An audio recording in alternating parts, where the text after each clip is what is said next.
keessi boonsa abdii muratini jabaadhu barsiisa galanni kennumu seenaa keessi boonsa. Masaajii roostara kana ittiin hojjechuudhaaf jalqaba irratti appilikeeshinoota Excel ittiin hojjechuuf nu gargaaran kanneen akka WPS Office kana Pileestoorii keessaa jalqaba irratti bilbila keenya irratti install gochuudha qabna. Sanitti aansee immoo karaa telegiraamaa deemuudhaan chaanaalii Sabaa'oo Pirees irraa roostara diree teenya ittiin hojjechuudhaaf nu barbaachisu bilbila keenya irratti gabbuufachuudha qabna. Roostarri kuni ijaama qabxii barattoota averejii sadarkaa qaacceessa qabxii barattoota akkasumatti illee barattoota dabranii fi hin dabarre hunda ofuma isaatiin kan hojjetu ta'a jechuudha. Kanaafuu chaanaala keenya jala roostara kana kadaree teetiif si barbaachisu filattee bilbila kee irratti gadi buufachuu qabde. Ergas booda immoo roostara kana akkuma filattee bilbila kee irra gabbuufattee appilikeeshina jalqaba jenne sana irratti maal godhuu qabda? Banuudha qabda. Erga bante booda appilikeeshina roostarri kuni formulaawwan baay'ee waan of keessaa qabuuf jecha kutaalee gurguddoo 5 kanneen akka jeneraalii odeeffannoo mana barnootaatti guutamu, qabxii simisteera tokkoffaa iddoo itti guutamu, maqaan barataa iddoo itti guutamu, qabxii simisteera lammaffaa iddoo itti guutamuu fi akkasumatti illee roostara silaa piriinti godhuuf nu barbaachisu. Akkasumas cuunfaa hunda foormulaa baay'ee waan of keessaa qabuuf jecha hanga inni tasgabbaa'utti sakandii 10 hanga 15 obsaan eeggachuudha qabnaa jechuudha ittiin hojjechuudhaaf. Erga inni banamuudhaaf qophaa'e booda immoo ittiin barreessuudhaaf edit kan jedhu kan gubbaarra jiru kana ni to'inaa jechuudha. Ergas booda akkuma reefu jenne roostarri kun kutaalee gurguddaa 5 waan qabuuf kutaalee itti barreessuu barbaannu filachuudhaaf tuqaa 3 harka mirgaatti argamtu karaa gubbaatti ni to'inaa. Kutaalee roostaraa 5 akkanatti nuuf tarraa'a jechuudha. Sin keessaa kutaan jalqaba irratti argamu jeneraal kan jiru kana kutaa jeneraal jiru kana keessatti odeeffannoo guutuu mana barnootaa keenya kutaan irra guunnu bakka jeneraal jiru kana jechuudha. Akkuma gubbaarratti himmasamutti odeeffannoo sanduuqa halluu keessa jiru haala mana barnootaa keetiin guutu jira. Kana keessaa kan jalqabaa maqaa mana barnootaati. Maqaa mana barnootaatti barreessuudhaaf isa kanarratti eegatu hin booda gad dhufnee mallattoo kiiboordii as gadi mul'atu tana to'inaa jechuudha. Ergas booda iddoo nuti itti barreessinu nuuf fida. Yeroo nuti akkana nuuf fide odeeffannoo kana guutumaa guututti yookaan ammoo akkuma asirratti mul'atutti maqaa mana barnootaa qofa jijjiiruu dandeenya jechuudha. Yoo barbaanne guutuu jijjiirree maqaa gartee roostara keenya gubbaatti haa nuu ba'u jedhu irratti barreeffachuu dandeenya jechuudha qubee gurguddaadhaan. Maqaan kunis kallattumaan dhaqeeti roostara keenya gara gubbaatti ba'a jechuudha. Fakkeenyaaf roostara irratti yeroo ilaallu kun manni barnootaa ifaa bilisummaa jechaa akka ture reefu amma gara mana barnoota gadaatti akkaataa asirratti mul'atu kanaan jijjiirameeti jira jechuudha. Odeeffannoo jeneraal irratti odeeffannoon itti aanu odeeffannoo kutaa barattoota nuti hojjennu sanii kunis akkaatuma jalqaba roostara filannee buufanneen maqaa daree teenya daree silaa roostara dalagaa fi yeroo sun asirra barreessina. Itti aanee dareen sun haadha mobbaa yookiin caa ta'uusaa bakka daree jookana fuuldura to'ineeti asirra guunnaa jechuudha.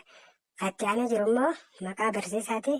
Maqaa barsiisaadhaatis maqaa keenya. Maqaa barsiisaa roostara dalaguu san asirratti guunnaa jechuudha. Fakkeenyaaf tarree abdii kajuu hainee obsaa kajuu haala kanaan barreessina. Barri barnootaa kajuu immoo rakkoon qabu barri barnootaa barree 2016 waan ta'eef kan itti aanu maqaa dura bu'aa mana barnootaati. Maqaa dura bu'aa mana barnootaa kajuus haaluma asirra jiru kanaan hainee maqaa dura bu'aa mana barnootaa keenya kan itti barreessinu ta'a jechuudha.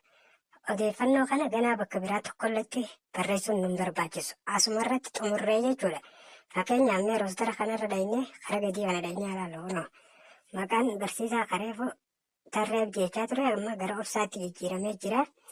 Akkasumatti maqaan dura bu'aa mana barnootaa kareefuun tana nadhii deemnee jechaa ture amma akkuma asirra mul'atutti gara tolasaatti jijjiiramee jira jechuudha. Odeeffannoo roosteraa kana keessaa kutaan lammaffaa maqaa barataati. Maqaan barataa iddoo itti guutamu iddoo maqaa barataa jiru kan maqaa barataatiif qophaa'e kanarratti.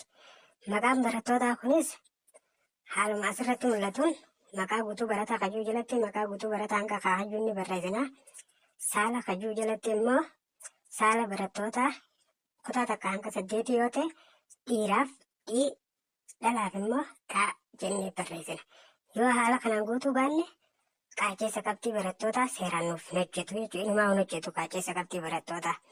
Yoo niif kutaa 9 hanga 12 ta'e immoo dhiiraaf maa yookaas meel jechuu barbaanne meel jenneen guunnu maa qofa guunna. Dhalaaf immoo effi qubee faa qofa kan guunnu ta'a jechuudha. Itti aanee jiru umrii barataati. Umrii barataa haaluma gaafatameen haaluma umrii barataa sanii lakkoofsa guutanii jechuudha. Haaluma kanaan maqaa barattoota qabnu guutuu yooniif 50 ta'es 50, 60 ta'us 60, hatta 100 ta'u roostarri kun barattoota 190 hojjechuu waan danda'uuf maqaa barattoota keenyaa guutuu haaluma kanaan barreessinee kan xumurru tahaa jechuudha. Duuba jireenyaa wirtuu lafee duwidaa Burqaa dagaa biinaa barsiiftota madda Galanni maabadaa. Duuba jireenyaa wirtuu lafee duwidaa Burqaa dagaa biinaa barsiiftota madda Galanni maabadaa.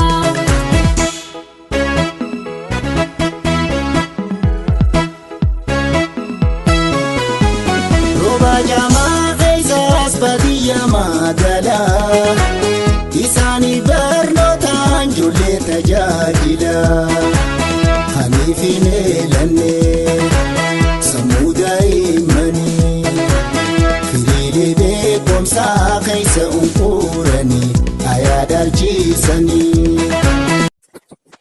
Haala kanaan barattoota qabnu hunda erga maqaa isaanii as jalatti barreessineen booda ganaa iddoo biraa tokkotti illee maqaa barataa barreessuun nun barbaachisu jechuudha. Kanumaatu bakka silaa maqaan barataa itti barbaadamu hundarra ba'a. Fakkeenyaaf simisteera tokkoffaa qabxii simisteera tokkoffaa iddoo jiru irratti haala kanaan. Simisteera lammaffaa iddoo jiru irratti illee haaluma kanaan kan ba'u ta'a. Cuunfaa roosteraa irratti illee maqaan sanumaa ba'a. Roosteras silaa piriinti godhuuf nu barbaachisu san irratti illee maqaan barataa kan jalqaba barreessine saniitu bahaa jechuudha. Ganaa iddoo biraa tokkotti illee maqaa barataa barreessuun nun barbaachisu eegale iddoo sanii barreessineen booda jechuudha. Ammoo wanni guddaan nuti godhuu qabnu qoftiin maqaan barataa kun gartee keessaaf saala barattootaa sirri guutuusaa qabxii simisteera tokkoffaa jala dhufnee qaaceessa qabxii simisteera tokkoffaa jalatti haala kanaan mirkaneeffannaa jechuudha. Kanneen galmaan jalatti baay'ina barattoota dhiiraatii fi dhalaadhaa. Maaliif qabxiin tun erga qabxii guunne booda kanneen galmaan kanneen qoraman kun erga qabxii guunne booda dhufuuf gartee isa san mirkaneeffannee san booda seef godhuu qabnaa jechuudha. Haala kanaan fooldara gartee nu jalaan banne irratti maal godhuu qabna jechuudha. Seef godhuu qabnaa jechuudha. Seefi kanaas fooldara filannee haala kanaan fooldara nu jalaan banne kan booda deebinee achi jalaa bannu irratti seef godhachuudha qabnaa jechuudha. Fakkeenyaaf asirratti haala mul'atu kanaan kana booda seef goonaa jechuudha.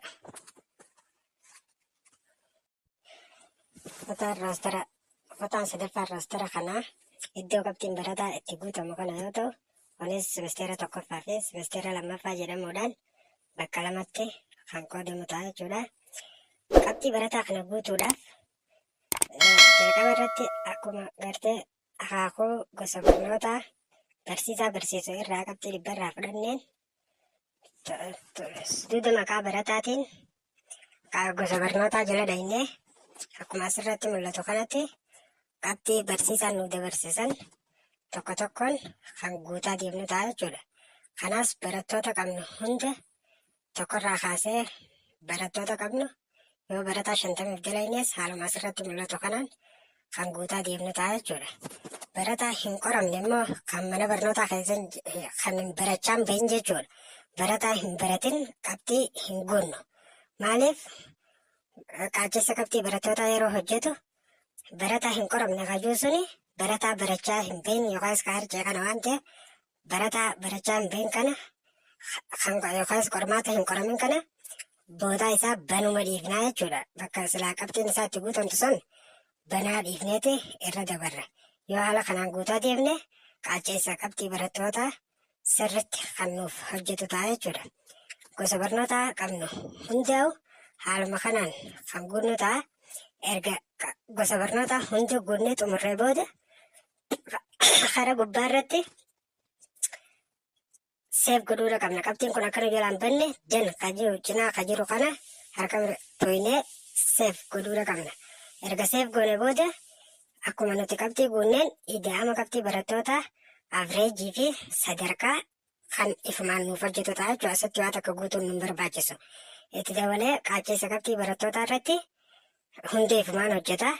Kanneen galmaan dhiira 4 fi dhalaa 4 kana keessaa kan qoraman dhiira 3 fi dhalaa 3. Kan hin qoramin ammoo dhiira takkaa fi dhalaan takkittiin kuna kan qabxiin asirratti hin guutamin kana jechuudha. Barataan tokkoffaan kana barataan lammaffaan immoo kan maantana asirratti nu agarsiisaa jiru kana jechuudha. Barataan lammaffaan kunis qabxiin akkuma asirratti agarru banaadha. Kunis barataa hin qoramin ta'a jechuudha. Erga haala kanaan hojjennee xumurree booda simisteera tokkoffaa irratti qaaceessa qabxii barattootaa kana piriinti godhuudhaaf kanneen hin qoramin dhiira tokkaa fi dhalaa takka waliigala 2 kanas piriinti godhuudhaaf haala kanaan dhufnee kara jalaa gabbuunee piriinti kajuu kananii tuyna. Erga tuyne qaaceessa piriinti godhachuudhaaf piriinti selection kajuu filachuudha qabna. Yoo piriinti selection yoo jechuu baanne qaaceessa nuun baasu. Haaluma asirratti mul'atu kanaan piriinti selection kajuu erga filannee booda qaaceessa qabxii barattootaa keenya simisteera tokkoffaa irratti jechuudha. Piriinti goonee itti mallatteessuudhaan piroograama mana barnootaatiif dabarsinee kannuu dandeenya jechuudha. Kattiyaanu roostara simisteera lammaffaati. Haalli roostara simisteera lammaffaa guutumaan guututti roostara simisteera tokkoffaati wajjin kan wal fakkaatu ta'a jechuudha. Kunis qabxii simisteera lammaffaa kan barsiisaa irraa fudhanne barsiisaa gosa barnootaa san barsiisu irraa fudhanne erga maqaa lakkoofsa barataa fuula duratti yookaas maqaa barataa fuula duratti guunneen booda ida'ama avreejii fi sadarkaa ifumaan roostarri keenya kan nuuf hojjetu ta'a. San booda immoo qaaceessa simisteera lammaffaatis akkuma kan simisteera tokkoffaa sanitti piriinti godhannee kan nu dandeenya jechuudha. Kutaan afuraffaan roostara kanaa immoo cuunfaa qabxii barataati.